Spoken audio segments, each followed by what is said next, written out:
Hi there, welcome to another Brit Does Baseball Does season review series. It's Gaz, solo for Brit Does Baseball again. And I'm really excited. We're coming to the end, as we said on one of our previous episodes, we've only got about 3 or 4 of these left that we're going to film. The rest of the teams that we haven't covered, we're going to do one sort of episode at the end where we just do a quick rundown. Just teams that haven't really done as much, or we don't really want to do a full episode on the Los Angeles Dodgers because Cal might decide never to podcast again. So I can't put the man through that. This is the first podcast since we announced that Dan has stepped away from a Brit Does Baseball to focus on his own projects. Just wanted to come on air and say, we'll mention this in an episode properly at some point. But Dan, thank you for all your efforts. You've been a big part of where the podcast has come from and where we're at now. And you'll be sorely missed by myself, Cal, and the rest of the Brit Does Baseball fans, I'm sure. If you want to catch the work that Dan is doing, you can catch him at Sportsman Dan on Instagram. He's got a podcast called According to Us. He's got the Sportsman Dan show. He's got some other stuff that is very much on the hobby card collecting side. So if you're interested in that sort of stuff, he'd be the man I'd recommend to go to, along with other general sports. But Dan, we love you. Thank you for your time at Brit Does Baseball. Wish you nothing but the best. Anyway, on to today's episode. We're talking about a team that it's probably one of the most, I'm trying to think of the words. They're one of the better teams in baseball, one of the best. I think they're quite divisive with fans. You speak to people on the streets and they're like, oh, Philadelphia, really? Just because, every fan base has got those guys that have that reputation for not being very pleasant. And I think you see it more than often with the Phillies, along with, there are other teams out there, but more Philadelphia fans have that reputation. I'm glad to say that the guy I'm bringing on this podcast is not one of those fans. He's a really, really lovely guy. And it's a bit of a full circle moment for me. So when I was first getting into the podcast game about a year ago, I did some guest appearances on some podcasts. And these were, I guest appeared on these guys' podcasts. It was probably my second or third ever podcast appearance. And it's just a nice full circle moment that I get to have one of those guys back on my podcast. So joining me from Drunks on the Pod podcast under the Infield Media network is Jay. Welcome to the stage. Hey Gary, what's going on, man? How you doing? I'm all good, thanks, Jay. I feel like you're putting it on just because of you heard me say all that stuff about Philadelphia, and I feel like you're gonna whack me or something. No. There's going to be no whacking on this episode. I promise. You're a good sport for listening to that. Whilst the way Jay can see exactly what I'm saying in the intro, and I can see his face reaction, I could just see him laughing in the background. I was like, oh, this can go one of two ways. We may not even have a guest today. But Jay's on here to talk about the Philadelphia Phillies. I'm excited because, as I said, full circle moment. It's fantastic to have you on our podcast. It's a nice full circle moment, and I hope you're ready to talk about Phillies for the next 45 minutes. Yeah, absolutely. Listen, thank you for having me on. When I saw you guys post about still having teams to do, I saw the Phillies. I was like, oh my God, like this is my chance to actually get on a Brit Does Baseball. And, you guys reached out, we set it up. I'm here. I love it. It definitely is a full circle moment because you were one of the first people that we had on our podcast when we were still trying to figure out how to grow. And yeah, it's genuinely crazy that both of our channels have grown and now we're doing guest appearances again. I like it.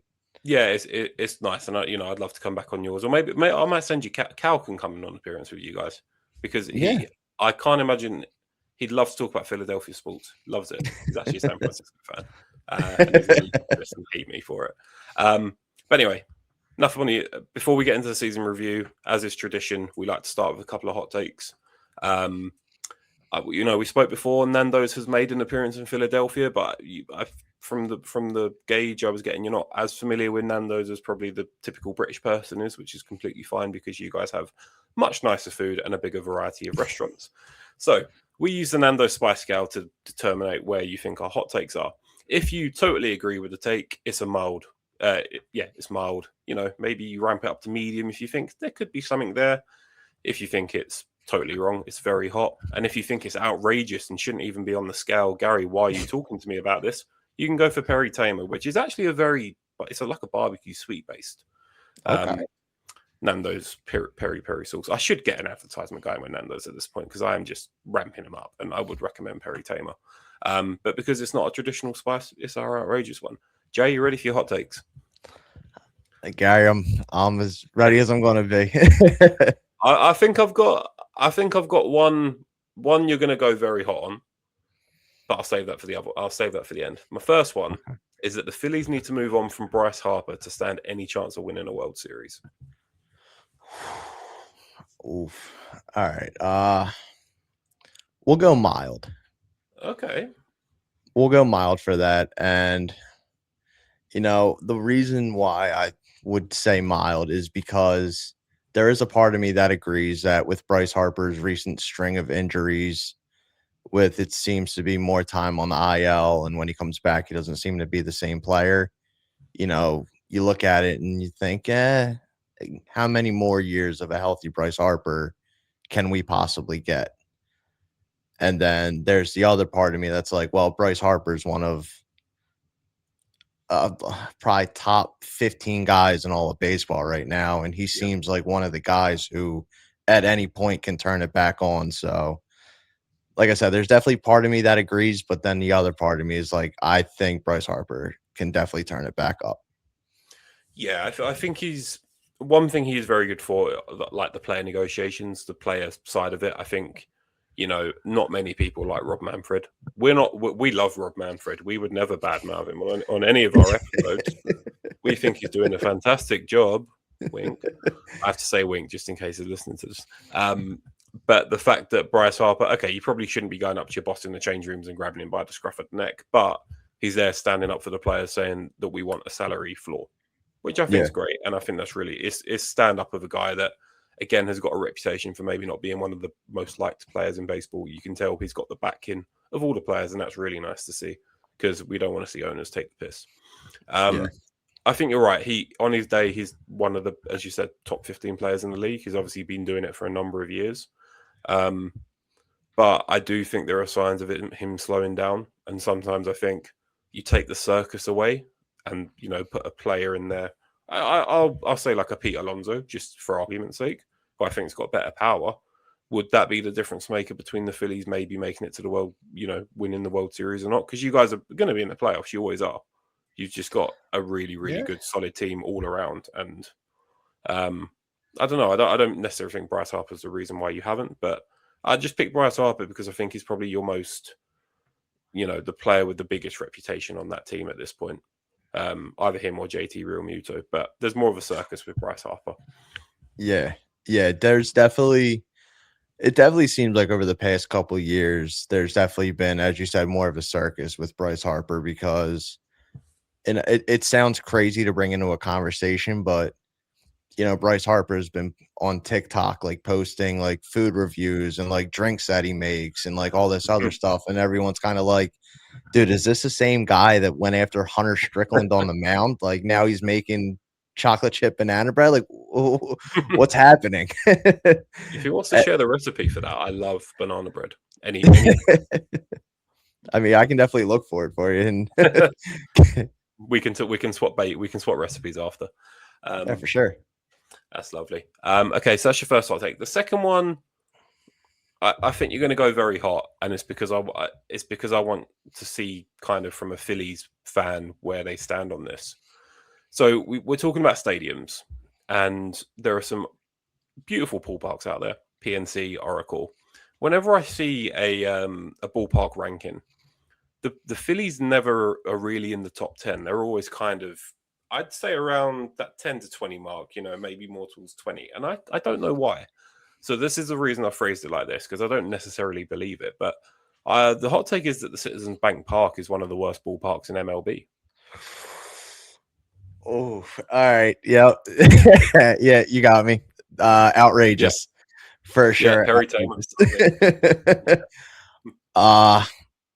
No, I agree with you. The Philly Stadium usually ranks around that 10 to 15 area. And I think a big part of that is because, Citizens Bank doesn't have the same kind of view that a lot of stadiums do. Like you look at PNC, you see the city skyline, you see the Golden Bridge, you see the Allegheny behind you, you see San Fran, same thing. it's a very nice stadium on the inside. And, you do get the city skyline out in the outfield, which is awesome. But in terms of full stadium appearance, sometimes you can see the parking lots and whatnot, what I guess kind of deters a lot of people. Yeah. But no, I would definitely say it's definitely more in like I would rank it around like 10th in terms of full stadium beauty. Yeah, and I guess another thing with the stadium that we haven't really alluded to is the atmosphere. It's imposing to go and play in Philadelphia, right? They're like one of the it's all good, okay, having the Allegheny and a beautiful golden bridge, but when you've only got about 2 fans in the stadium, this Yeah. like what's the point? Where Phillies is it's a raucous atmosphere. It's a stadium that I want to go to. It's not one I necessarily want to see the Cubs play in, because I think if I wear a Cubs jersey, I'm not going to have as good a time. I'd rather go see the Phillies play someone that I can just support and watch, enjoy the game of baseball. But it's an imposing stadium. I'd say top 3 atmospheres. You'll know more than me because I've only been to 2 stadiums before. But one of the best atmospheres in MLB. Yeah. In terms of atmosphere, Phillies are definitely up there. I mean, if you want proof, you can look at the Bedlam of the Bank home run video, just the reaction from the crowd when Harper hit the home run. Mm. You can look at Bryson Stott's grand slam against Miami in the playoffs. Like, even during the regular season, a sellout crowd is loud. It's boisterous. We definitely make ourselves known. Come playoff time, the fans are always there. They're always loud. It's a shame that the product on the field hasn't really matched the fans' energy, but hopefully this coming year we can get back to our ways and, winning at home and, showing the fans that, hey, like this is a team that can definitely get to the top of the mountain. Yeah. Oh, no doubt. No doubt. And I think a big part of that is Citizens Bank Park is your sort of home stadium. This actually leads me quite nicely. And thank you for the hot takes. I've only got 2 of them. I'm glad I got I'm glad I got a Perry Tamer. It's been a while. We're gonna go into the Phillies 2025 season, and I wanted to bring the stadium point up as well because you had the best home record in all of baseball. You won 55 games and only lost 26. You finished with an overall record of 96 and 66, which, coupled with the Mets deciding they wanted to play like the Rockies for 2 months of the year, you ran away with the NL East. You finished 13 games up on the Mets. Got I think you got the 2nd seed into the playoffs, and then you came up against the Dodgers in the divisional series, who I've had this when I spoke on the Brewers podcast, where the Brewers review, where I don't think anyone was going to beat the Dodgers in the playoffs. Just how they got to the World Series at the very least, because that just seemed like a train that was just chugging along, and they went and demolished the Reds, and then realistically put up a really good performance against the Phillies. I know Orion Kerkering didn't really help matters with the throw to the plate, but I think there was I didn't personally see anyone beating the Dodgers until they got to the World Series. So there's no shame in that. I guess if you could describe the Philly season in one word, what would it be? To describe the 2025 season, the word I would have to use is let's go with lacking. Okay. And the reason that I would choose the word lacking is because you went into last season with a very good rotation. On paper, you went into the season with about a top 3 lineup. Your bullpen, there were a couple guys in there that were a little shaky and, they didn't really help the cause. But overall, as you had mentioned, you finished the season with 96 wins. You only lost 66. You got the 2nd seed going into the playoffs. And, overall, it was a very good year. And you would think winning the division, you should have walked into the playoffs like, all right, like we're here. Like we know that we're capable of winning this whole thing. And when you get lined up with the Dodgers, it's kind of like, all right, like this is who we have to play. This is who we got. And we have the rotation to go up against them. We have a lineup to almost match them. Like it just depends on who shows up. And unfortunately, our offense just kind of wasn't there. I think going up against Roki Sasaki and Yamamoto was just too much for him. I think a lot of hitters were just kind of thrown off with their motions, with their pitches, and it was good that we got one game. We didn't get swept, and as you had mentioned, it came down to Kirkering just making a bad throw at the end of the day, but definitely lacking in terms of what we saw during the regular season compared to the postseason. Yeah, and it's interesting you use that word because, in my opinion, you guys had a hell of a season, right? The 100, you walked to the NL East by the end because obviously the Mets did Mets things as they tend to do, and you guys were just. I say it, you are a top 5 team in all of baseball, and I've been watching baseball for free. This is my full season, 2026. Previous 3 years, you got every time the Cubs have matched up against the Phillies, I don't even bother watching because I'm like, we might win one game at home. They're going to sweep us away. They're probably going to beat us at Wrigley like twice, which is fine. They're just not fun games because I'm like, what's the point of me watching them? And that's just a testament to how strong a team you guys have. I mean, do you want to start with the hitters or the pitchers? What would you like to touch on first? We can start with the pitchers. Oh, okay, most people go hitters, but that's fine. I'll roll with it. Yeah, your pitching was filthy, I think is the correct term for it. Maybe one of the underrated signings of the winter last year was Jesus Luzardo, which the Cubs were in on up until we got his injury reports. Went, no, I don't really fancy it. Well, what a fuck up that was, because the man was excellent up until the last month of the season. But at that point, I think it's like he threw 183 innings. So I think he was reaching burnout because he does have an injury past. But that man he played against the Cubs and was just demolishing us. It was hard to watch. I did actually watch that game. I remember him just absolutely carving us up after he'd had like 4 starts of not being very good. And it's I remember. Oh no, that lefty's going to absolutely destroy us. Of course he does. Why not? To pair with that, Zach Wheeler did Zach Wheeler things. Post sub 3 ERA. Christopher Sanchez was probably the highlight of the rotation, 2.5 ERA. I'm just looking at the stats to my left, and it's just like Luzardo looks the worst of the 4 with a 3.92 ERA. But I saw that man pitch, and I was like, no, not a chance. So those were 4 of your rotation. And then you come to the likes of Aaron Nola and Tajuan Walker, who I'm surprised still has a job in Philly after his 2024 season. I mean, you got contributions from 4 of your main starters. I appreciate Wheeler went down injured. I know Ranger Suarez was out injured. Zach Wheeler, I mean, just as a player in isolation, do you think is the best pitcher in the league? In the league, no. In the National League, I'd probably go no as well. But if I had to put him in an age group, like, is he the best pitcher in, and I think he's 35 or 36 now. Like, is he the best pitcher in that age range? Miles ahead of everybody. Like, he in fewer words or less, he dominated. And, I had the opportunity to go to a game last year where he pitched against, I believe it was the Reds.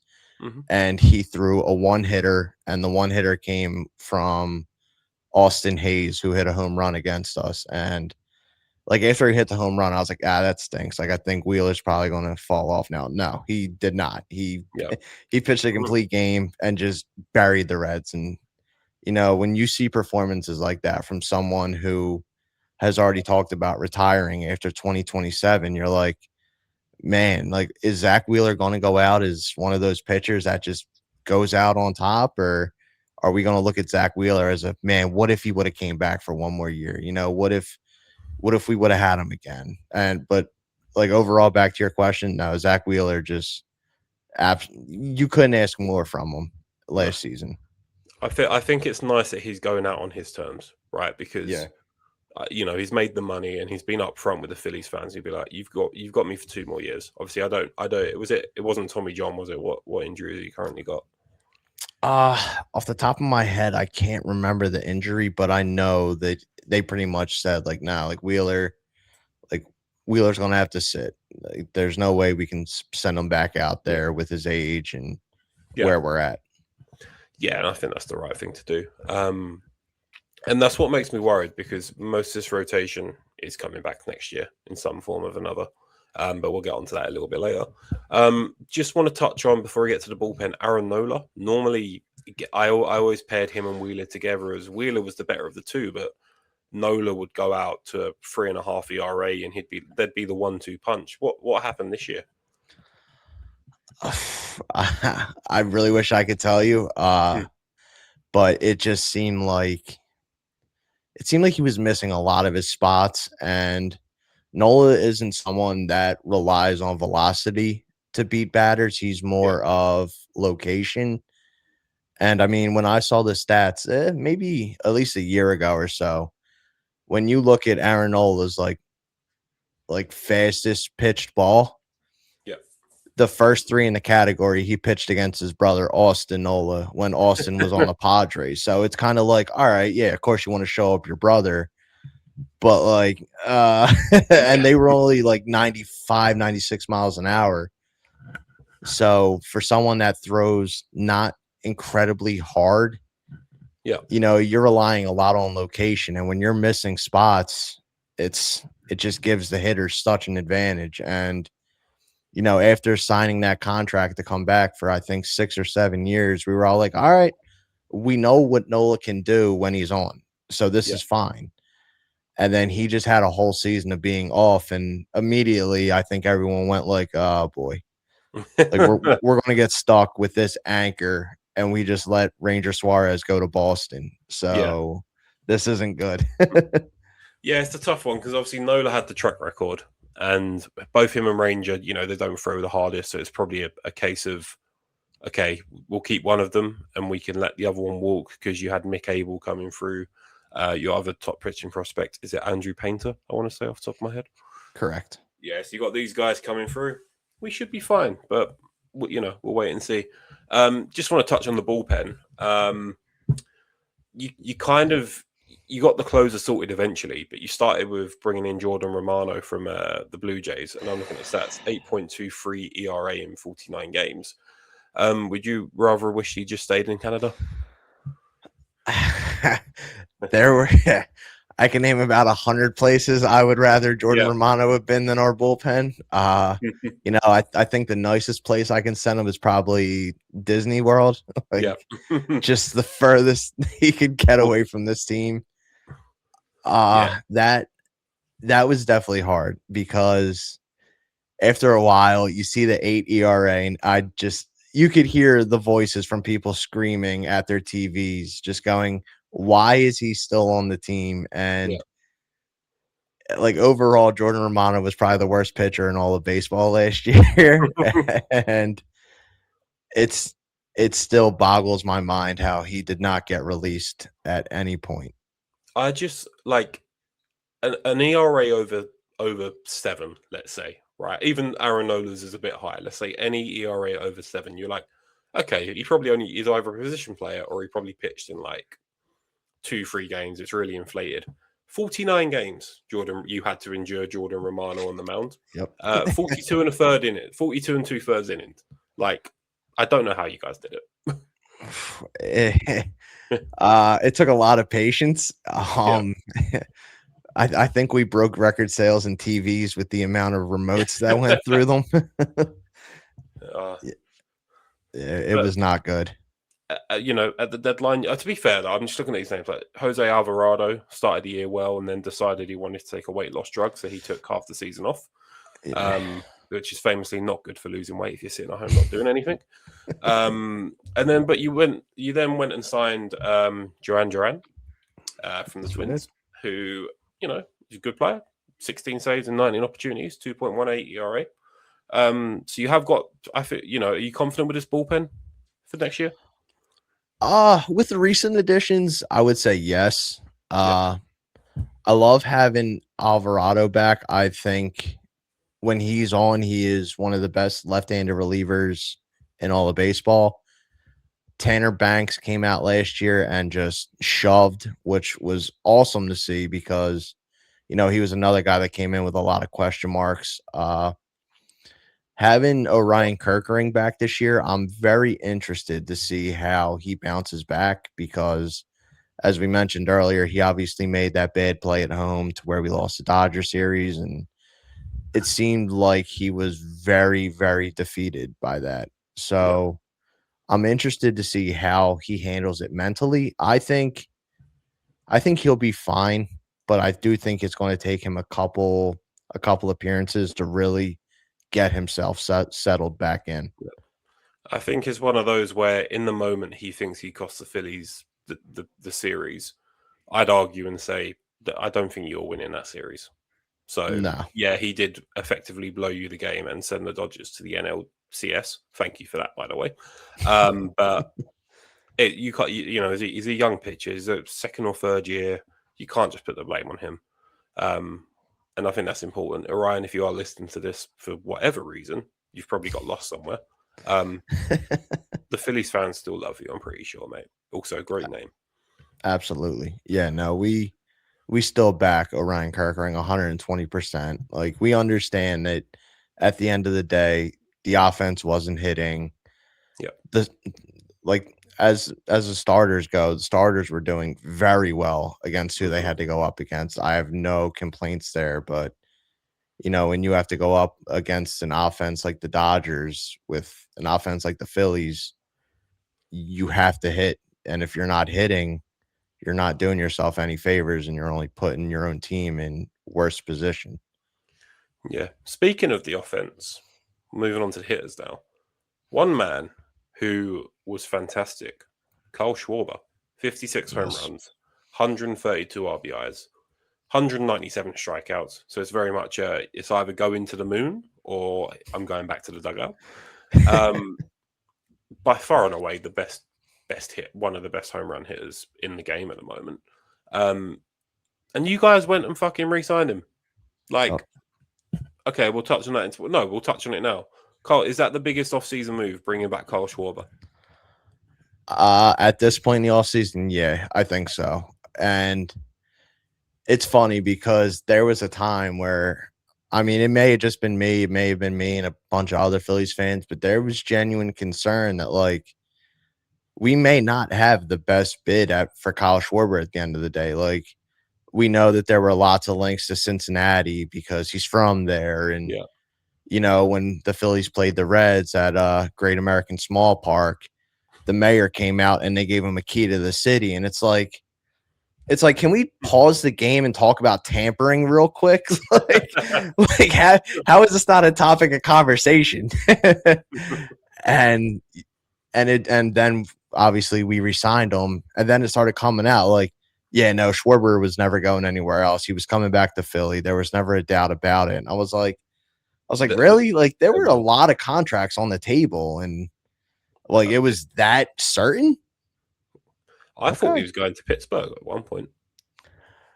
one very small, I think he came up on a John Boy Media post, and it was just like, oh no, they've woken up. The Pirates are not signing. The Pirates aren't getting Kyle Schwarber. I'm like, Kyle Schwarber's never going to go to the Pirates. The Reds is even a push, even though he's from there. Like, the man's not going to go to the Pirates. Just straight up. That might have been one of the more funny moments of the offseason was when obviously Schwarber was still a free agent, and then the post went up that Pittsburgh Pirates are interested in signing Kyle Schwarber, and I was like,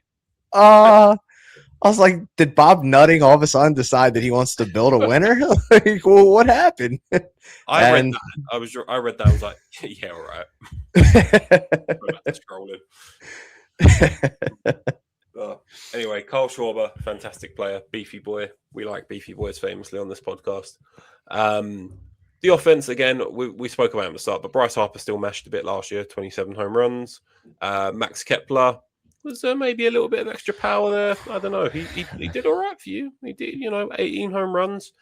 And then the one, we'll talk about Nick Castellanos a little bit later, because I think that's going to be the most divisive thing that we chat about. But yeah, you just had contributors up and down the lineup. And I think when you've got Kyle Schwarber hitting 56 home runs, it takes a lot of pressure off of that team. And when you've got Trey Turner hitting over 300, like, it's an ideal positional group. And I think you guys made some good moves at the deadline, getting Harrison Bader in from the Twins, very, very solid player. And yeah, you guys had a good 2025. We're going to stop for halftime. When we come back, we're going to talk about the 2026 preview, the moves you guys have made, the moves you probably wish you'd made, and everything in between. We'll catch you in a second. Hi, and welcome back to the second half of the Brit Does Baseball Does Season Review. And we're talking about the Philadelphia Phillies with Jay from Drunks on the Pod. He hasn't left yet, despite me making those risky comments about the Phillies in the first 5 minutes of the podcast, including the hot take. So that says a lot more about Jay than it does about me. We're looking forward to 2026. I've got your projected lineup as it stands at the moment. So that this seems to go, it doesn't go like in positional order, it's batting order. So you've got a lot of it is you're running it back, but there's a couple of nice additions here. So they've got Trey Turner at shortstop, Kyle Schwarber at DH, Bryce Harper at first, Alec Boehm at third, Brandon Marsh and Adolis Garcia in the corner outfields, Bryson Stott at second base, JT Realmuto at catcher, and at the moment they've got the centre fielder being Justin Crawford. In the rotation, with Zach Wheeler being out injured, I think, for the start of the year, by the looks of it, you've got Christopher Sanchez, Jesus Luzardo, Aaron Nola, Ty John Walker, and Andrew Painter, your top prospect. And then the bullpen contains names such as Duran Duran, Jose Alvarado, Orion Kirkerin, and Tanner Banks, all coming back from last year, as well as the free agent signing of Brad Keller, who was very, very good for the Cubs last year in that he wasn't in a closer role, he was in the best hitters are coming up in the eighth. You take the eighth, we'll give the ninth to someone like Ryan Presley or someone like that. So that's your team at the moment. It's a lot running it back, and I think we've already mentioned the Kyle Schwarber re-signing, the JT Realmuto signed. Do you have any gaps on the positional side that you think still need to be filled? Looking at the roster as it's constructed, I think that going forward, that is going to be our safest way to go. I'm very happy that they're looking like they're going to give Justin Crawford his shot at center field. I am a huge Justin Crawford fan. I loved him coming up through the minor leagues. I paid close attention to him. I mean, this is a kid, obviously the son of former MLB player Carl Crawford, who was more known for his contact hitting, his speed on the base pass, and his son is following right in his footsteps. Like, we're talking about a kid that hit over 300 at every level in the minors. He's got insane speed. He's got a great eye. You know, he's not the guy that's going to give you 20, 25 home runs, but he's going to be that guy that gets on base and is going to be the nuisance that I think this team has sorely missed for a while. And it's a shame because, you know, outside of Crawford and Adolis Garcia, it's the same team that's kind of running it back. And, you know, the Phillies wanted to come out and say, like, no, we're going to make changes. We're not running it back. And, you know, here we are, January 19th. You look at it, it's like, no. It's like, you're definitely running it back. It's definitely a thing. Yeah, I get. There's been rumors on two of the players. One of which is currently projected to be on your bench with Nick Castellanos, and the other one being, I think it's your third baseman, Alec Boehm, where they're both rumored to be on the trade block. I think you actively want to get rid of Nick Castellanos. I think with Alec Boehm at this point, you're like, we're not going to go unless you're going to go out and get Eugenio Suarez, in which case you'll have 5 home run hitters and no defense in the team, which will be fun. You'll probably win every game in 2019. Can you see them getting rid of either Castellanos or Alec Boehm at this point, or are we thinking someone just needs to take Castellanos? I'm going to keep pronouncing his name wrong. The guy in the outfield that can't defend. Do we just need to get him out of Philadelphia at this point? So for Nick Castellanos, it's a weird situation because, you know, I don't know, or I don't remember the source exactly, but there had been a rumor that came out that, like, under no circumstances, Nick Castellanos is going to be a Philly in 2026, you know, whether he's traded or released, like, he's not going to be a part of the team's future. And everyone was kind of like, all right, like, he had a bad year. It doesn't seem like it's going to get better. It's better just to cut ties now, figure out the 20 million. And then after this coming season, it's off the books and that's it. And once again, you know, we're in the middle of January and he's still on the roster. And it's like, okay, I would like to think that you've been, you know, searching for a trade. And if you haven't, then, you know, like, how long are we really going to wait until we actually just release this guy? Yeah. Because you brought in Adolis Garcia, who is great, a great defensive right fielder. He's got good pop. I think after a bad couple years, it was necessary for a change of scenery. And, you have this outfield picture, but you still have Castellanos, who is not the type of guy that's just going to sit on the bench and accept his role. He's more the guy that's going to make it known that he's unhappy and that the team needs to do something. And obviously, you're not going to platoon Brandon Marsh and Castellanos. Like, it's not feasible. Yeah. So if you've been searching for a trade and nothing's coming up, then you just have to do right by him and just release him. And maybe a team out there picks him up and throws him in right field. Good for them. In terms of Alec Boehm, it's tough because on the surface of things, you see a guy that just grounds into double plays, a guy that swings first pitch more often than not, is going to fly out. And you're like, my God, man, like, can we please bring in a third baseman who can actually do something? And, when you dig a little deeper, you see that he hit 287 last year, only 13 points off 300. After a very lacking April and May, he turned it up. He hit 300 in a couple months, close to in another one. And, there was a time where, the Phillies were looking at Bo Bichette, and immediately when that rumor came out, it was like, okay, let's figure out the defense. You would put Bo Bichette at second. You would keep Turner at short. And then Bryce Stott, who is your best defensive option, would slide over to third. Yep. Which would take Alec Boehm out of the picture. And then you would package him with a prospect and, grab a catcher, obviously, before JT came back. And it was like, okay, like, I actually like the picture of that because you take Boehm, couple prospects if needed. You call Minnesota back up, who you seem to have great trade chemistry with, and you get Ryan Jeffers. And it was like, okay, like, we do that, and now we move. Obviously, it didn't happen. And, it's not that I hate Boehm. I just don't like how he can go from being the hottest hitter in all of baseball to just being one of the absolute worst in a span of 2 at-bats. Yeah. You're like, oh my God, this player's the best player ever. And then I could have done better than that. I get the feeling that is the equivalent of Ian Happ for the Cubs, just over month-long stints. It's 6 weeks of what the fuck are you doing? And then 6 weeks of, oh my God, what the fuck are you doing? Like, so bad to, oh my God, this guy's unreal. He's an MVP. Like, the man, streaky. He hits as well as Aaron Judge for... If Aaron Judge hit as well in like a 4-week period, I think Ian Happ's actually a better hitter than him, but you need to pick the right 4 weeks for Ian Happ.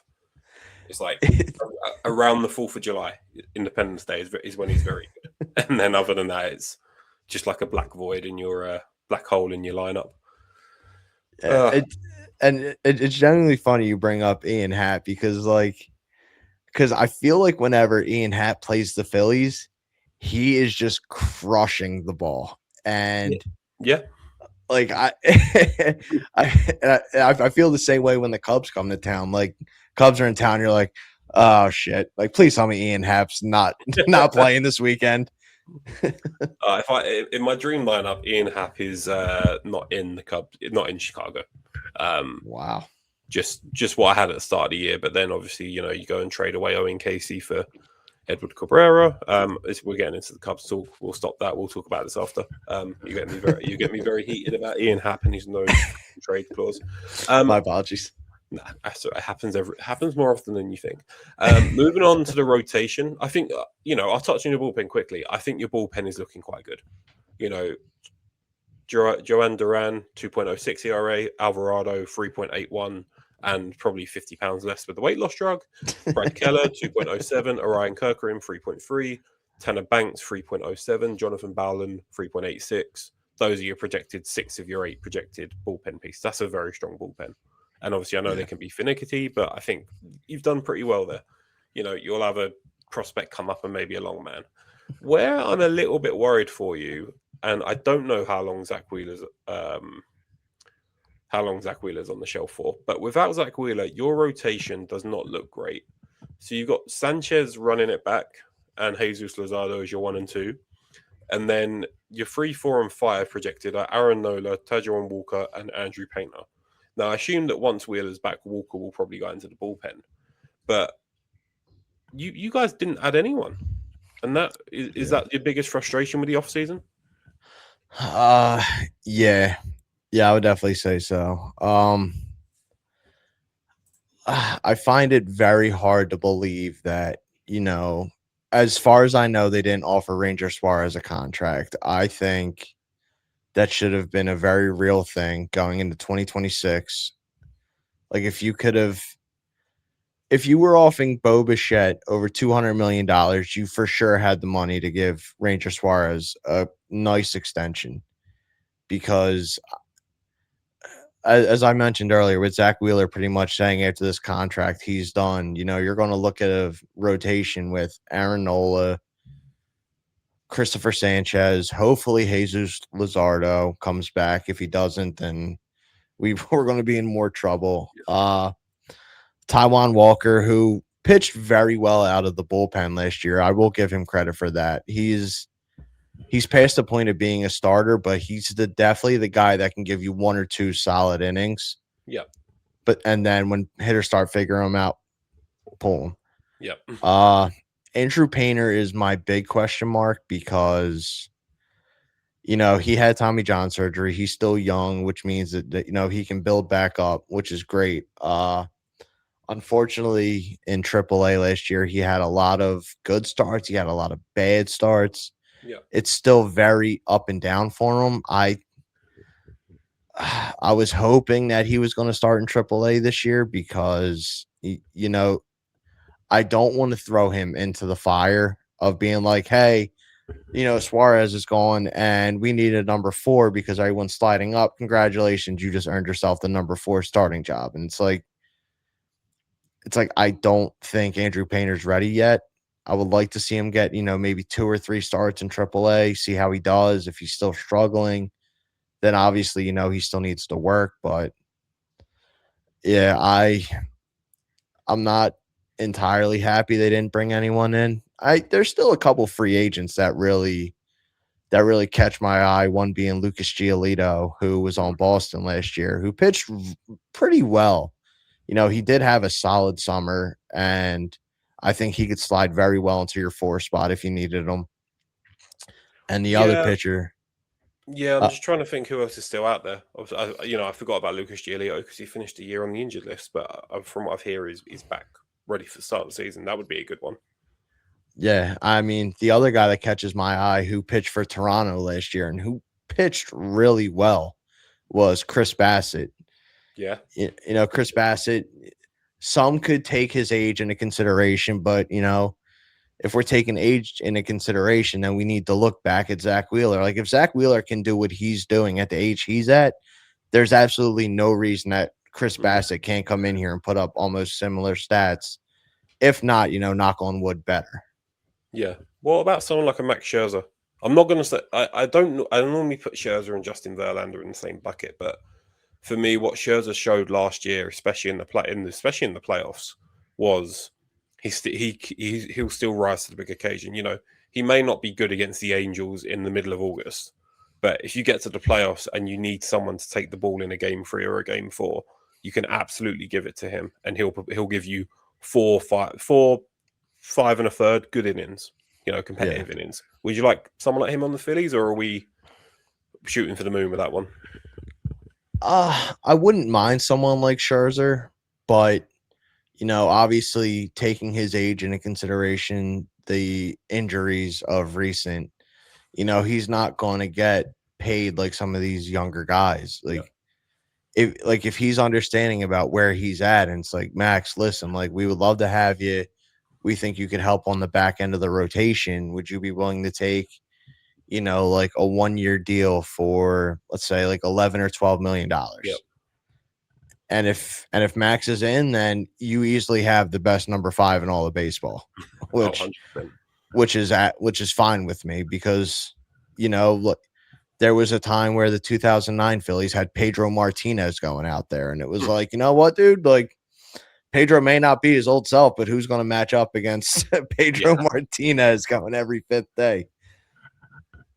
No doubt. It's exciting, the Phillies, because it's exciting and frustrating, because if I was if I was you, a Phillies fan, I'd be like, this team has shown that they can breeze into the playoffs without, you guys didn't really hit top gear last year, it seemed. You've played better in previous years. You breeze into the playoffs and then you get swept by the Dodgers. And it's like, if you could do that with the team that you had off, imagine if you'd spent a little bit more money in the right areas. Like the last addition I want to chat about is JT Realmuto. You've given JT Realmuto 45 million over 3 years. That to me is just, he didn't have a good year last year, Realmuto, whether it was injuries or just age catching up to him. And I know he's been a legendary catcher for years now, but you could have really shaken it. You might have to take a year of not the best catchers being on the market, but you could have got by it. Maybe put Kyle Schwarber back there. Why not? Have a bit of fun. Yeah. And I think you've just committed 45 million to a guy who's not going to be very good going forward, in my opinion. Yeah. Yeah, that whole offseason process with JT was one that I think annoyed a lot of Phillies fans because, you could have watched the games, you could have looked at his stats. It was abundantly clear that JT Realmuto did not have a good year. Yeah. And going into free agency, it's fair for the Phillies to be like, listen, dude, like, if this is how you played in this season going forward, like, what are these numbers going to look like? And, they gave him a contract offer, and which I'm fine with. I think the part that gets me is that, you're paying him $45 million over 3 years plus any incentives. I think it came out to around 60 total. Mm-hmm. So you're paying this guy who just had a bad year almost $20 million per season. And it's just like, there's no way that we ever picked up the phone and called about any other catcher. Yeah. Like, and I had posted it on Twitter before JT signed, before the offseason really went into high gear. It was, if there's one catcher I would have loved to have seen the Phillies make a call on, it's Jonah Heim from the Texas Rangers. Yeah. Jonah Heim's had a couple bad years, but he's still on the younger side, and there is always the chance for a good bounce back year. Yep. I don't think we're ever going to see the JT bounce back. Like, he'll probably have a handful of games where it's like, damn, dude, JT just went 5 for 5, drove in 6 runs. Hell of a game from the guy. It's hard to wrap your hand around it. I understand that we didn't have the strongest free agent class when it comes to catchers, but you massively overpaid for JT after losing out on Bo Bichette. And I would hate to call it a panic move, but that's a pretty strong panic move if I've ever seen one. Yeah, I think this is why I say it. The Los Angeles Dodgers have ruined baseball, right? Because they've gone out and signed Kyle Tucker, which meant that the Mets shit themselves and gave Bichette a contract which just makes no sense on paper. Just it's 126 million, and you get an opt-out after each year. So you're going to get 42 million for this year, which is fine. I don't think Bichette's worth 42 million a year. I don't think Kyle Tucker's worth 60 million a year. But the Dodgers go, do you know what? We're bored. We're going to just spunk some more money at Kyle Tucker. No deferrals, just, crack on. Causes a chain reaction. The Mets go and panic, and then the Phillies have to go and sign JT Realmuto for 45 million. Don't get me wrong. As a Cubs fan, I think it's hilarious what all the Mets and the Phillies have done.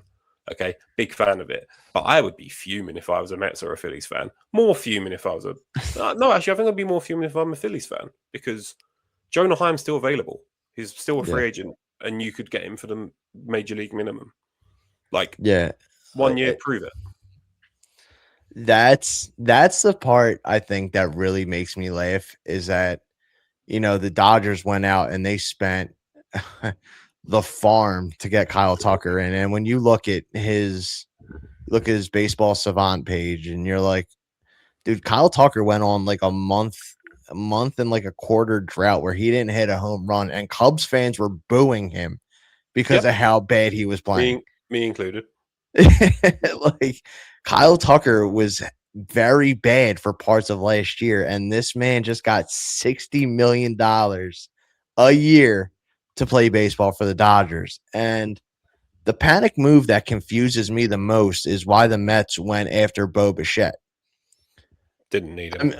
I mean, or I'll say it like this. I understand why they went for Bo Bichette. Bo Bichette's what the best hitter available still. But when you have legit 6-7 infielders already, now you're signing Bo Bichette to play third, where you could have just put Mark Vientos. You had Brett Beatty, who had a good year last year. You could have put the other Acuna brother. But now you have an infield that's Bo Bichette at third, Lindor at short, Marcus Semien at second, and Jorge Polanco at first. Like, what are you going to do with these three other infielders? Very lopsided infield. Again, we just filmed the Mets episode, and it's Jorge Polanco has never taken a rep at first base in the majors. Bo Bichette's never played third. Yeah. So it's like, I think it's going to be if you hit it either side of the middle infield, you might have a chance. Yeah, like it was crazy, because if they needed to make a panic move, why wouldn't you bolster the outfield? Why wouldn't you go for Cody Bellinger? Cody Bellinger's sitting right there. Exactly. Listen to our episode that I did with George. Perfect plug for it. That's exactly what we said. And it was your outfield is Juan Soto, and then you might as well have me out there. I think it's Tyrone Taylor and Carson Benj. So, Like, how can you walk into next season being like, our outfield is stacked? Like, it would be stacked if you would have just paid Cody Bellinger what the Yankees are refusing to pay him. That way the Mets would have gotten stronger getting Bellinger. We would have gotten Bichette. And, we'd be going, all right, where's Framber Valdez going? And now the Phillies are being linked to him. And I'm like, oh, God. I'm like, here we go. I forgot about it. You might have a chance. But anyway, I could sit here and talk about the off-season rodeo that it's been. I've got none of my predictions right. I thought Schwarber was going to come back to the Cubs. I thought we were going to sign in Maya. I thought we were going to get Okamoto. I got Hobie Milner for the Cubs bullpen. I nailed that one from the Rangers. I didn't see us then picking up every other Rangers bullpen piece from last year. Three of them must have come as a package, but it's been a bit of a weird one, because you haven't really had Kyle Tucker and Bo Bichette withstanding. It's not really been like a headline class of free agents, and yet the Dodgers have still found a way to fuck it up for everyone. Thanks, LA. Appreciate it. Really. Yeah, and what annoys me more is for football, I'm a LA Rams fan. So there you go. Yeah, I'm saying all this shit about the Dodgers. Like, I do like football, just not anything else. Anyway, a couple more questions before we wrap up the 2026 part. Can you give me under/over on the wins? What's your win predictions for the Philadelphia Phillies next year? I'm going over/under. I would say safe bet would be 90. Okay, if I was going to tempt you with the not safe bet. A not safe bet? Oh, boy. I don't know. There's a lot that worries me with this Phillies team. My not safe bet, I'd probably say 84. Okay, so we'll take the 90, because I think that's more fun. Are you taking the over or the under on the 90? Or 89.5, I guess. I would take the over. Okay, that's good. We've been discussing, me and Cal have been discussing this. We asked this question at the end of every episode, and we're going to do a graphic at the end which shows everyone's like under/over or win prediction. And we think that we were trying to work out which person said 116 wins for their own team. And we worked out it was Cal, and Dylan is a dragon about the San Francisco Giants. So as long as you're under 116, no prediction is too stupid. Unless you're a Rockies fan and you go 500 ball. Anyway, I digress. Second and final question. Imagine I'm a new fan. I'm new to the sport, and I look online, and I'm like, these Philadelphia Eagles fans, they're not very nice guys, are they? They're shouting at people in the crowd. But not all of Philadelphia sports fans can be like that. I'm gonna see what the Philadelphia Phillies are like. They must be good. The name of their I don't know what you call it, the Phillies element. It's the same as their city. They must be nice guys. I'm going to support them this year. What have I got to look forward to for the Philadelphia Phillies next year in 2026? If you're joining the Philadelphia Phillies bandwagon for this coming season, the one thing that I can tell you is to buckle up. You're going to have games where you're like, I love this baseball team. And you're going to have games where you are running to Citizens Bank Park and begging to just be put into the game. Yeah. It is the most emotional roller coaster that I can that I have voluntarily jumped on since I was little. And you can pull up 100 baseball quotes, but there's always one that makes me laugh. It's from the movie Fever Pitch. And it's a simple quote. They'll break your heart. And what I mean by that is, the closest we've gotten back to the World Series was in the World Series in 2022. And like, we were right there. We were there. And, 2023, a couple bad managerial moves, and we lost to the Diamondbacks. We lost to the Rangers in the World Series. And, you go 2024 and we got our shit pushed in by the Mets. And, last year the Dodgers did it. So, you're going to watch the highs of the regular season. And then if they make the postseason, you just need to be prepared for the worst, because that is what we've experienced for so long. Like, obviously, we're better off than a lot of teams. We've won the World Series since 2000. We won in 08. And then a couple bad decisions by general managers kind of left us out of the playoffs from 2012 to 2020 or 2021. Yeah. Like, in an entire decade without playoff baseball. And, we drafted poorly. We couldn't get any free agents here. And then for some reason, Bryce Harper was like, I would love to play in Philly. And we're like, please, God, please give us a break. And yeah. Bryce Harper showed up, things started turning around. The Phillies are the most fun that I've had watching.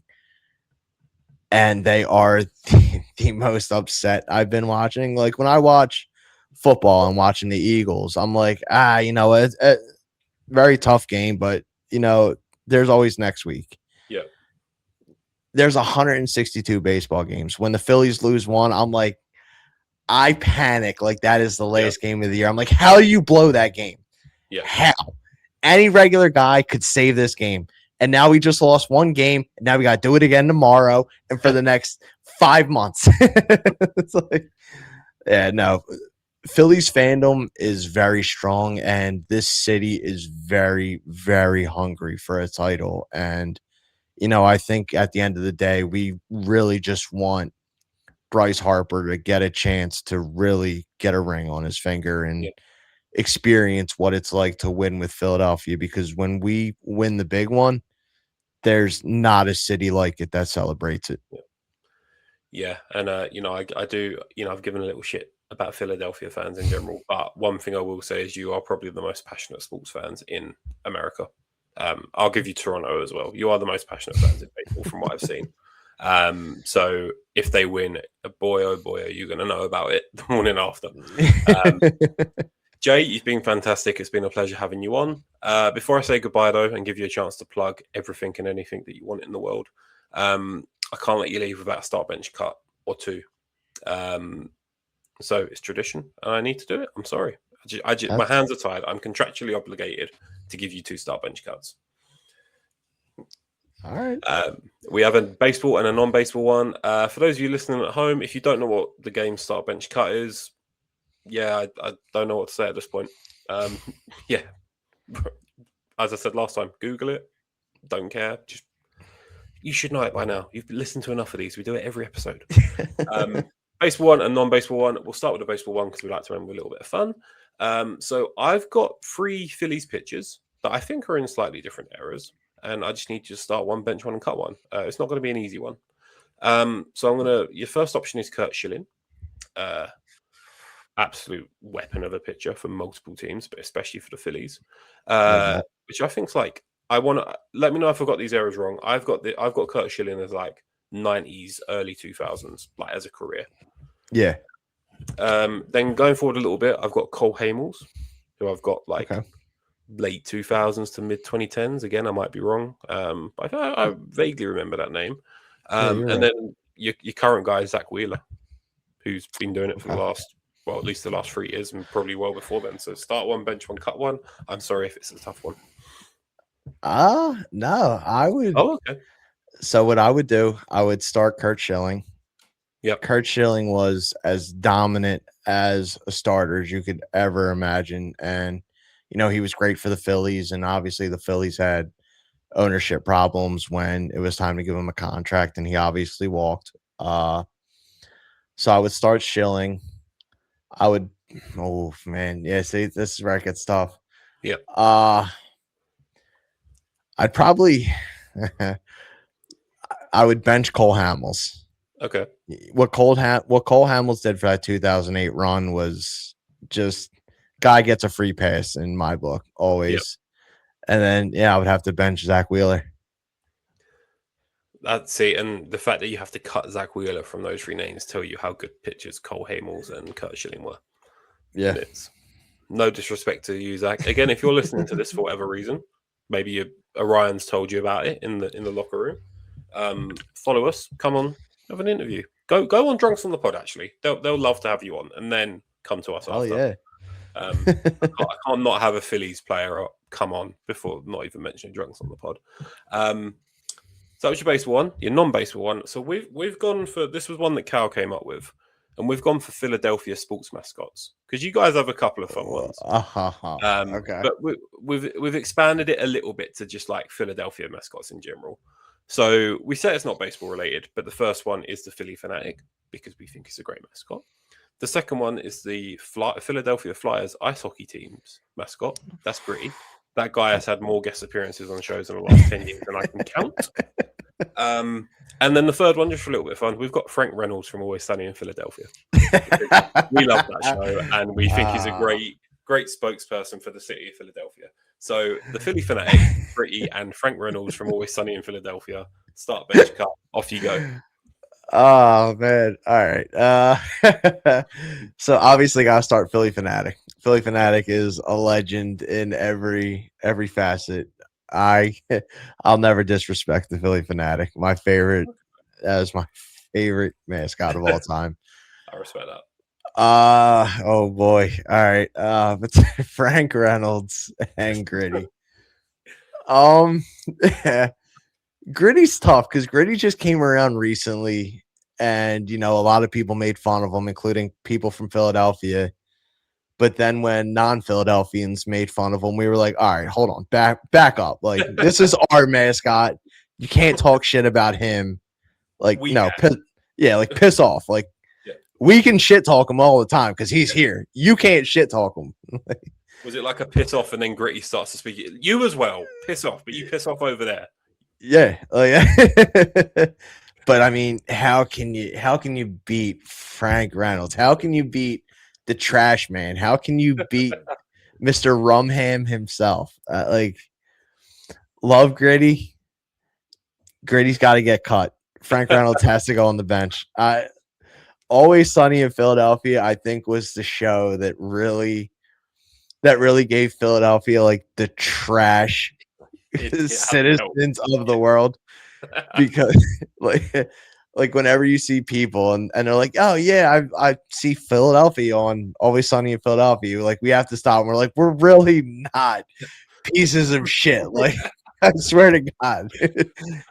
Would you, if we subbed out any of the characters, are there any characters in Always Sunny in Philadelphia that you would have over Frank, or is Frank like the creme de la creme? Oh man, I mean, Charlie gives him gives him a run for his money. Yeah. Dennis has his moments. Oh man, nah.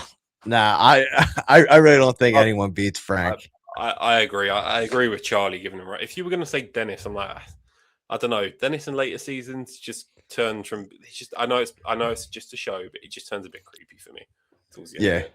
And the less said about Mac and his various different body types, the better. It's been a whirlwind for Rob McElhenney in that show. It's a fantastic show. Honestly, cannot recommend it enough. It does not portray the people of Philadelphia. I can admit. As we just had Jay on the podcast for an hour, and he's not trying to eat a rum ham or do any of the questionable stuff that they do on Sunny in Philadelphia. Jay, you've been fantastic. Is there anything or anyone you'd like to plug, like shamelessly, for the next however long you wish to plug for?